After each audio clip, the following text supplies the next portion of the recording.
5 loaves and 2 fishes. അഞ്ചപ്പവും 2 മീനും part 2. കഴിഞ്ഞ ദിവസം തീരാത്തതുകൊണ്ടാണ് ഇന്ന് എടുക്കുന്നത്. കർത്താവ് അഞ്ചപ്പം കൊണ്ട് 5000 പേരെ പോഷിപ്പിച്ചത് 4 സുവിശേഷത്തിലും എഴുതിയിട്ടുള്ള ഒരു കാര്യമാണ്. അതിൻ്റെ ബേസിക് ഫണ്ടമെൻ്റലായിട്ടുള്ള കഴിഞ്ഞ ദിവസം എടുത്തതിൻ്റെ ബാക്കിയിലേക്ക് കയറുകയാണ്. നമുക്ക് നോക്കാം.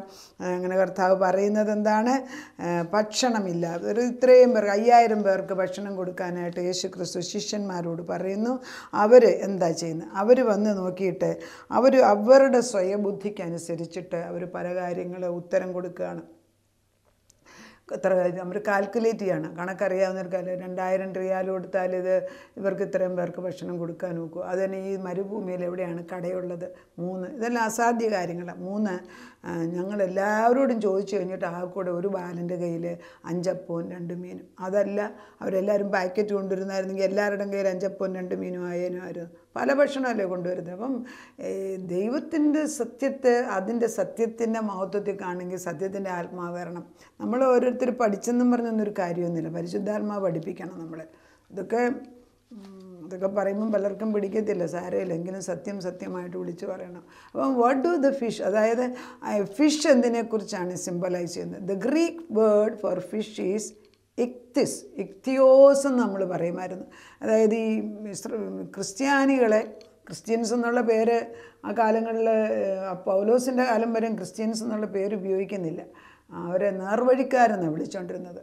അന്ത്യോക്യയിലുള്ള മീറ്റിങ്ങിലാണ് ഈ ക്രിസ്ത്യാനികൾ എന്നുള്ള പേര് പോലും ഉപയോഗിക്കുക. അപ്പോൾ അതിന് മുമ്പുള്ള വിശ്വാസികളെ നേർവഴിക്കാരെന്നാണ് പറഞ്ഞത്. നേരെ വഴി നടക്കുന്നവർ. അവർക്ക് ഈ വളഞ്ഞ വഴിയൊന്നുമില്ല. അതുകൊണ്ടാണ് ദൈവത്തിന് അതിശയം ചെയ്യാൻ. നമ്മൾ നോട്ട് ചെയ്തിട്ടുണ്ട്, ഈ ദൈവത്തെക്കുറിച്ച് ഒത്തിരി പഠിച്ചവരുടെ ഇടയ്ക്കല്ല അതിശയങ്ങൾ നടക്കുന്നത്. അവിശ്വാസികളുടെ ഇടയ്ക്ക് വചനം ചെല്ലുമ്പോഴത്തേക്ക് അമിതമായ തരത്തിൽ അതിശയങ്ങൾ നടക്കുന്നത് ഞാൻ കണ്ടിട്ടുണ്ട്. ഞാൻ പല കൺവെൻഷനിൽ നേരത്തെയൊക്കെ വചനം പറയാൻ പോകുമായിരുന്നു. ഇടയ്ക്കിടയ്ക്ക് സൗദിയിൽ നിന്ന് തിരിച്ചു വരുമ്പോൾ, ഇംഗ്ലണ്ടിൽ നിന്ന് വരുമ്പോൾ അവിടെയൊക്കെ ഞാൻ അതിശയം നടക്കുന്നത് ഞാൻ നേരിട്ട് കണ്ടിട്ടുണ്ട്. കാരണം തീരെ സൗകര്യമില്ലാത്തവരും പിന്നെ ജാതികളിൽ നിന്നുള്ളവർ വന്ന് മീറ്റിങ്ങിന് ഇരിക്കുന്നത്. അവരോട് പറയുമ്പം അവരുടെ ആത്മാവിൻ്റെ കണ്ണങ്ങ് തുറക്കുകയാണ് പെട്ടെന്ന്. അവർക്ക് അനുഭവങ്ങളുടെ ജീവിതത്തിൽ ദൈവത്തെ അവർ കാണാനിടയാകുകയാണ്. അങ്ങനെയുള്ള കൺവെൻഷൻസിന് ആളുകളുടെ നമ്പറല്ല, എത്ര പേരിൽ ഈ രൂപാന്തരം വരുന്നു. ഇതുപോലെ കർത്താവ് ഇവിടെ 5000 പേരെന്ന് പറയുമ്പം അവരുടെ ഭാര്യമാരും മക്കളും കൂടെ ഏകദേശം 20,000 ആളുകളുള്ളപ്പോൾ ദൈവത്തിൻ്റെ പരിശുദ്ധാത്മാവ് എന്താ ചെയ്തതെന്നാണ്. കർത്താവിൻ്റെ ആത്മാവ് ജീവിച്ചിരുന്ന കാലത്ത് ചെയ്ത ഒരു വലിയ അതിശയമാണ് ഇത്. അപ്പോൾ ഈ കർത്താവിനെക്കുറിച്ച് പറയുമ്പോൾ ഇക്തിയോസ് മീൻസ് ഈ ക്രിസ്ത്യാനികളെ ഉപദ്രവിച്ചുകൊണ്ട്, അപ്പോൾ അവരെവിടെ താമസിക്കുന്നതിന് ഫിഷിൻ്റെ ഒരു പടം, ഫിഷിൻ്റെ പടം അവരിങ്ങനെ വരച്ചു വെക്കും. ചില കാറുകളുടെ പുറകിലൊക്കെ കാണാം. അത് പോരാട്ടം അല്ലെങ്കിൽ പെർസിക്യൂഷൻ ഉണ്ടായിരുന്ന സമയത്തൊക്കെ ക്രിസ്ത്യൻസ് ഒളിച്ച് അവരുടെ ഒരു സിമ്പലായിട്ട് ഫിഷിൻ്റെ പടമാണ് ഉപയോഗിച്ചുകൊണ്ടിരുന്നത്. അതിന് ഇക്തിസ് എന്നുള്ളതിന് യേശുവിന് അതിനൊരു it is actually the Greek word for fish is ichthys, also served as an acronym for Jesus Christ, Son of God and Savior. അതായത് യേശു ക്രിസ്തുവെന്നും ദൈവപുത്രനെന്നും രക്ഷകനെന്നും ഉള്ളതിൻ്റെ ഒരു സംക്ഷേപം ഒന്നിച്ചുള്ള ഒരു വേർഡാണ് ഇക്തിസ് എന്നുള്ള ഗ്രീക്ക് വേർഡ്. അപ്പോൾ ഈ ഇക്തിസ് എന്ന് പറയുമ്പം 2 മീനെക്കുറിച്ച് നമ്മൾ മീനിനൊരു സിംബലിസമുണ്ട്. അത് കർത്താവ് അതിശയം ചെയ്തപ്പോൾ അതിൽ one of the biggest miracle is this. അതിനകത്ത് അപ്പവും മീനുമാണ് എടുത്തത്.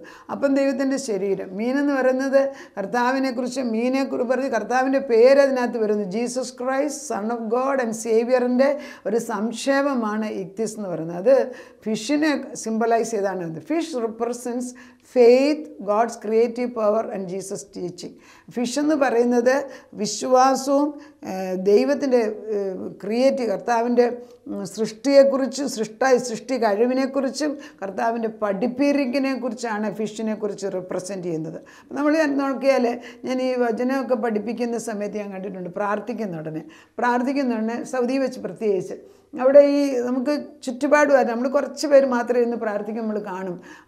ആത്മാവ് നിറയുമ്പം ഇങ്ങനെ മീനിങ്ങനെ തുറക്കുന്ന പോലെ ചിലർ വാ തുറക്കുമ്പോൾ ഞാൻ ചോദിക്കുന്നത് എന്താ ചെയ്തതെന്ന് ഞാൻ ചോദിക്കും. അവർ പറയും, ഞാൻ വെള്ളത്തിൻ്റെ അടിയിൽ മീനിൻ്റെ കൂട്ട് ശ്വാസം വെള്ളം എടുത്തുകൊണ്ടിരിക്കുകയാണ്. അപ്പം അവർക്കൊരു ആത്മീക തലം അവിടെ ക്രിയേറ്റ് ചെയ്ത് ഞാൻ കൊടുക്കുന്നത് ഞാൻ കണ്ടിട്ടുണ്ട്.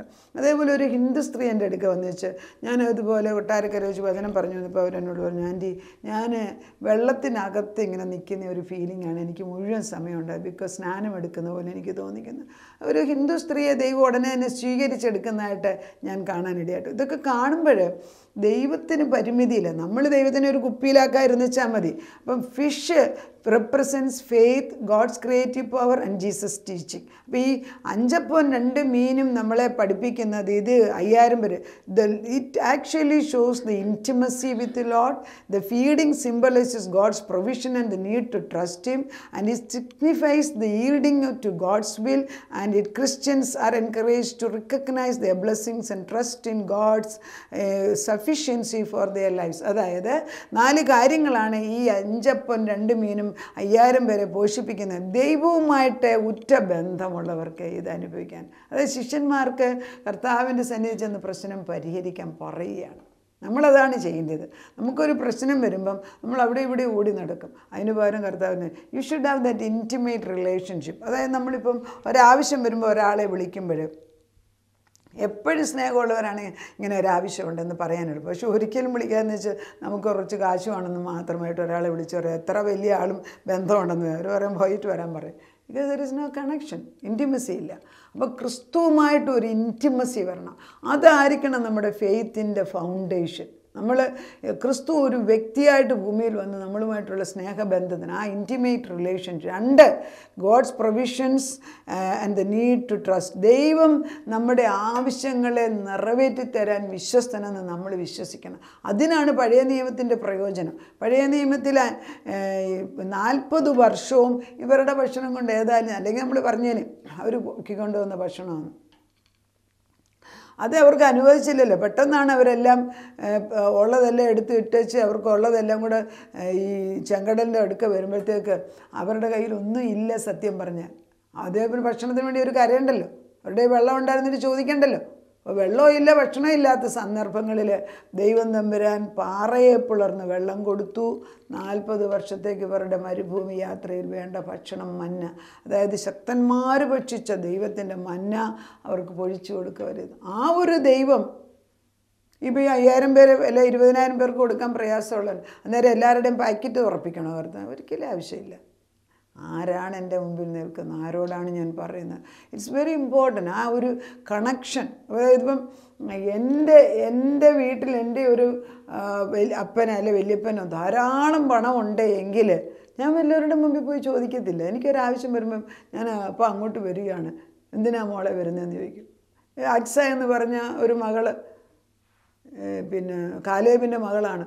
അവൾക്ക് വീതം വെച്ച് കൊടുത്തപ്പം സ്ഥലം കൊടുത്തു. പക്ഷേ വെള്ളമില്ലാത്ത സ്ഥലം. അക്ഷാവെന്ന് വെച്ചാൽ ഞാൻ അപ്പനെ കാണാൻ വരും. എന്തിനാ വരുന്നത്? വന്നപ്പോൾ എന്താ, എനിക്ക് വെള്ളമില്ലാത്ത സ്ഥലം, അതുകൊണ്ട് ആ വെള്ളമുള്ള സ്ഥലം കൂടെ ഉണ്ട്. ഉടനെ കൊടുത്തു. സ്ത്രീകൾക്ക് അവകാശം കൊടുക്കുന്നു. അപ്പോൾ ഇതൊക്കെ ബന്ധങ്ങളുടെ ഉറപ്പനുസരിച്ചാണ് നടക്കുന്നത്. അത് തന്നെയാണ് ക്രിസ്തു കാണിക്കുന്നത്. We should have the intimacy with God. Second, ഈ ദൈവത്തിന് തേരാൻ കഴിവുള്ളവനാണ്, നമ്മളവനെ വിശ്വസിക്കണം. 3, ദൈവത്തിൻ്റെ ഇഷ്ടത്തിന് വിട്ടുകൊടുക്കണം. അതായത് significance of yielding to God's will and challenges the notion that God never gives us more than what we can handle. അതായത് ദൈവം നമുക്ക് പരീക്ഷണങ്ങൾ നമ്മൾക്ക് വഹിക്കാവുന്നതേ തരാവൂ എന്ന് നമ്മൾ ചിന്തിക്കുന്നു എങ്കിൽ അതിനെക്കാട്ടിൽ ഉപരിയായിട്ടുള്ളൊരു കാര്യമാണ് ഇവിടെ. അതായത് 5 അപ്പം കൊണ്ടും 2 മീനും കൊണ്ട് 20,000 പേർക്ക് എങ്ങനെയാണെങ്കിലും ഭക്ഷണം കൊടുക്കാനൊക്കത്തില്ല. നമ്മുടെ ജീവിതത്തിൽ ചില പ്രശ്നങ്ങൾ വരുമ്പോൾ നമ്മൾ പറയും, പക്ഷേ അന്ന് അത് സൂക്ഷിച്ച് വെച്ചിരുന്നെങ്കിൽ, അന്ന് ആ സ്ഥലം വിൽക്കാതിരുന്നെങ്കിൽ, അങ്ങനെയൊക്കെ നമ്മൾ ഓരോന്ന് പറയത്തില്ലേ, അതുണ്ടായിരുന്നെങ്കിൽ വല്ലവരുടെ മുമ്പിൽ ചോദിക്കണം. പലപ്പോഴും നമ്മുടെ കഴിവിൽ പരിഹരിക്കാൻ വയ്യാത്ത, അതായത് നമ്മുടെ കഴിവിന് അതീതമായ പ്രശ്നമാണ് നമ്മുടെ മുമ്പിൽ വരുന്നത് എങ്കിൽ ദ കറക്റ്റ് ആൻസർ ഈസ്, എനിക്കിത് ചെയ്തു തീർക്കാൻ എന്നെ കൊണ്ടൊക്കത്തില്ല, എനിക്കറിയാവുന്ന ആർക്കും ഇത് ചെയ്യാനൊക്കത്തില്ല, പക്ഷേ അറിയാവുന്നതും ചെയ്യാൻ പറ്റിയ ഒരാൾ മാത്രമുണ്ട്, അതെൻ്റെ യേശുക്രിസ്തു ആകയാൽ ഞാൻ നേരിട്ട് അങ്ങോട്ട് തന്നെ പോവുകയാണ് എന്നാണ്. അതാണ് ശൂനേംകാരത്തി സ്ത്രീ മകൻ മരിച്ചു കഴിഞ്ഞപ്പോൾ ഉടനെ തന്നെ എലീശ പ്രവാചൻ്റെ അടുക്കൽ അവൾ ഉടനെ കഴുത കോപ്പിട്ടിട്ട് തൻ്റെ മകനെ കട്ടിലെ കൊണ്ട് കിടത്തി വെച്ച് പോവുകയാണ് കാണാൻ വേണ്ടി. അവൾക്കറിയാം ആരെയാണ് കാണേണ്ടിയെന്ന്. ബിക്കോസ് അവിടെ നേരത്തെ വന്ന് താമസിച്ച് പറ്റും. അതുപോലെ യേശുവുമായിട്ടുള്ളൊരു ബന്ധം കർത്താവിന് സഫീഷ്യൻ്റായിട്ട് ചെയ്യാൻ സാധിക്കും.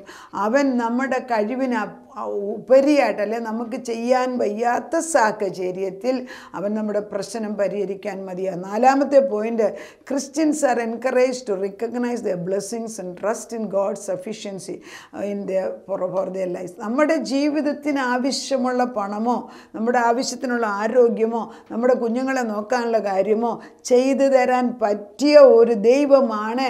അവൻ്റെ മക്കൾക്ക് വേണ്ടി അവൻ മതിയായവനാണ്.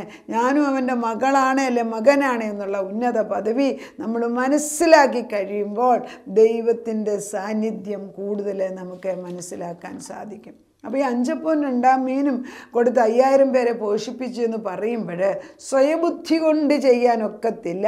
നമ്മുടെ സ്വയ ഇൻ്റർപ്രിട്ടേഷനും അതിന് ആവശ്യമില്ല.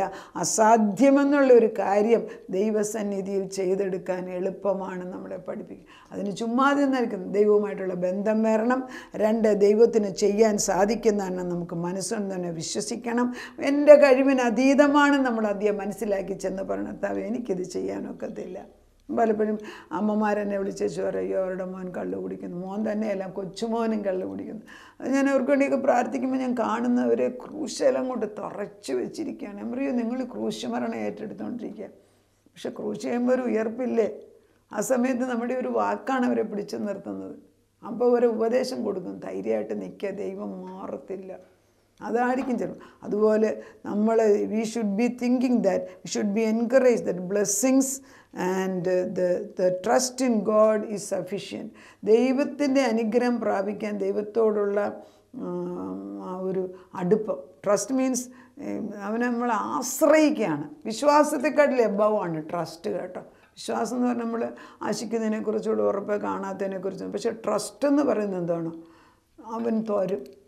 അതാണ് അബ്രഹാം പറഞ്ഞില്ലേ, മകൻ ചോദിക്കുന്നു, വിറകുമുണ്ട്, പിന്നെ വിറകുമുണ്ട്, കത്തിയുമുണ്ട്, വിറകുമുണ്ട്, തീയുമുണ്ട്, പക്ഷേ എവിടെയാണ് ബലി കഴിക്കേണ്ട ആട്ടിൻകുട്ടി? അപ്പോൾ അബ്രഹാം ട്രസ്റ്റ് ചെയ്തിട്ട് അബ്രഹാം പറയുന്നത്, ദൈവം കരുതിയിട്ടുണ്ട്. ആ ട്രസ്റ്റിലോട്ട് കയറണം. അതാണ് ഈ 5 അപ്പം കൊണ്ട് 5000 പേരെ പോഷിപ്പിച്ച ദൈവം നമ്മളോട് പറയുന്നത്, എനിക്ക് അസാധ്യമായിട്ടൊന്നുമില്ല. കാനാവിലെ കല്യാണത്തിന് വീഞ്ഞ് തീർന്നപ്പോൾ വെറും വെള്ളത്തെ എടുത്തിട്ട് സംസാരിച്ചത്, വെള്ളത്തെ നോക്കിയെന്നേ ഉള്ളൂ, ഒന്നും പറഞ്ഞില്ല. അവിടെ ഞാൻ വെള്ളത്തിന് ജീവൻ വെച്ച് അത് ഏറ്റവും ഉത്തമമായ വീഞ്ഞാക്കി മാറ്റിയ ദൈവം നമ്മുടെ മുമ്പിൽ നിൽക്കുമ്പം അതിനെയല്ലേ പുറകെ കൂടെ വീഞ്ഞൊഴിച്ചതെന്ന് നമ്മൾ പറയാമായിരുന്നല്ലോ. കർത്താവ് ചെയ്ത മഹത്വത്തെ അവൻ്റെ, നമ്മൾ ഈ മറ്റുള്ളവർ ചെയ്തത്, മനുഷ്യർ ചെയ്യുന്നത് ഒത്തിരിയും പൊക്കി പറയും, നമ്മളത് ഒത്തിരി പൊക്കി വലിപ്പിച്ച്. ദൈവം ചെയ്ത ആ സത്യങ്ങൾ പറയാൻ നമുക്ക് അറിഞ്ഞുകൂടാ. We need to change our attitude. നമുക്ക് പ്രാർത്ഥിക്കാം. ദൈവമേ, നീ ആരെയെന്ന് മനസ്സിലാക്കി നിന്നോടുള്ള ഉറ്റ ബന്ധം അടുക്കും തോറും ആഴമേറിയ കടലിലേക്ക് ഞങ്ങൾ ഇറങ്ങുക അപ്പിച്ച. നീ പറയുന്നുണ്ട്, ഡീപ്പ് കോൾസ് ദ ഡീപ്പ്. ആഴിയെ വിളിക്കുകയാണ്. എത്ര നാളാപ്പിച്ച കരയ്ക്ക് നിന്നുകൊണ്ട് മീനെ പിടിച്ചുകൊണ്ടിരിക്കുന്നത്? നീ എന്നോട് പറഞ്ഞല്ലോ, കരയ്ക്ക് ഞാൻ ആഴത്തിലേക്ക് കൊണ്ടുപോയിട്ട് മീൻ ഞാൻ പഠിപ്പിക്കുമെന്ന്. അനേക ശിഷ്യന്മാരങ്ങനെയല്ലേ ഉണ്ടായത്? 12 ശിഷ്യന്മാരെ അങ്ങനെ പഠിപ്പിച്ചെടുത്തില്ലേ? ബാക്കിയുള്ള ശിഷ്യന്മാർ നിനക്ക് വേണ്ടി നിന്നവരെല്ലാം ആഴത്തിലേക്ക് വല വീശിയിട്ടല്ലേ അവർ ജീവിച്ചത്. അങ്ങനെ ഞങ്ങളെ പഠിപ്പിച്ച അതിൻ്റെ കയ്യിലേക്ക് വിഷയമേൽപ്പിക്കുകയാണ്. ഞങ്ങൾക്ക് വഹിക്കാൻ വയ്യാത്ത ഭാരങ്ങൾ ഞങ്ങളുടെ മുമ്പിലുണ്ട്. അങ്ങനെ വരുമെന്ന് അപ്പച്ചനിപ്പം പഠിപ്പിച്ചു. പക്ഷേ അവിടെയൊന്നും എനിക്ക് വയ്യാന്ന് പറഞ്ഞ് യേശു മാറി നിന്നില്ല. എപ്പോഴെല്ലാം പ്രശ്നങ്ങൾ ഞങ്ങൾക്ക് വയ്യാന്ന് നിൻ്റെ മുമ്പിൽ കൊണ്ടുവന്ന് വിശ്വസിച്ച് ഏൽപ്പിക്കുമ്പോൾ അവിടെ ഒരു അതിശയം നടക്കുന്നുണ്ട്. ഞങ്ങൾക്ക് അവിശ്വാസം ഇട്ടത് അപ്പച്ച. Trust in the Lord with all your heart and do not lean on your own understanding, but acknowledge Him in all your ways and He will lead your path straight. കർത്താവേ, പൂർണ്ണ ഹൃദയത്തോട് നിന്നിൽ ആശ്രയിച്ചുകൊണ്ട് മുൻപോട്ട് പോയി ഞങ്ങളെ പഠിപ്പിക്കണമേ. അതിനത് ചെയ്യുന്നതിനാൽ സ്തോത്രം. ആരാണ് ഞങ്ങളുടെ ദൈവമെന്ന് മറ്റുള്ളവരുടെ മുമ്പിൽ കാണിക്കത്തക്ക വിധത്തിൽ അവിടെ നിന്ന് ഇറങ്ങി വന്ന് അതിശയം പ്രവർത്തിക്കുന്നതിന് സ്തോത്രം. ദിനം പ്രതി അനുഭവിക്കുന്നവരെ ഞങ്ങൾ കർത്താവ്. നിൻ്റെ സാന്നിധ്യമില്ലായിരുന്നു എങ്കിൽ എപ്പോഴേ ദുഷ്ടനെ ഇല്ലാതാക്കിയാൻ. പക്ഷെ ദുഷ്ടൻ്റെ മുമ്പിൽ, ശത്രുക്കളുടെ നടുക്ക് മേശയൊരുക്കുന്ന ദൈവം നീയാണ്. യഹോവ എൻ്റെ ഇട്ടയനാണ്, എനിക്കൊന്നിനും മുട്ടില്ല. നന്മയും കരുണയും എൻ്റെ ആയുഷ്കാലമൊക്കെ എന്നെ പിന്തുടരും. ഞാൻ യഹോവയുടെ ആലയത്തിൽ ദീർഘകാലം വസിക്കും. ഈ യേശുവിനെ അറിഞ്ഞു കഴിയുമ്പോൾ അത് സംഭവിക്കുന്നതായിരുന്നു. ഞങ്ങളെ കൈക്ക് പിടിച്ച് നടത്തുന്ന സ്നേഹത്തിന് സ്തോത്രം. തലമുറയുടെ ദൈവം നീയാകെ ഞങ്ങൾ എന്നെ സ്തുതി. നാഥൻ ചെയ്യുന്ന വലിയ പ്രവൃത്തികൾക്ക് നന്ദി പറയുന്നു. അത് യേശു ക്രിസ്തുവിൻ്റെ പൊന്നുനാമത്തിൽ തന്നെ. ആമേൻ.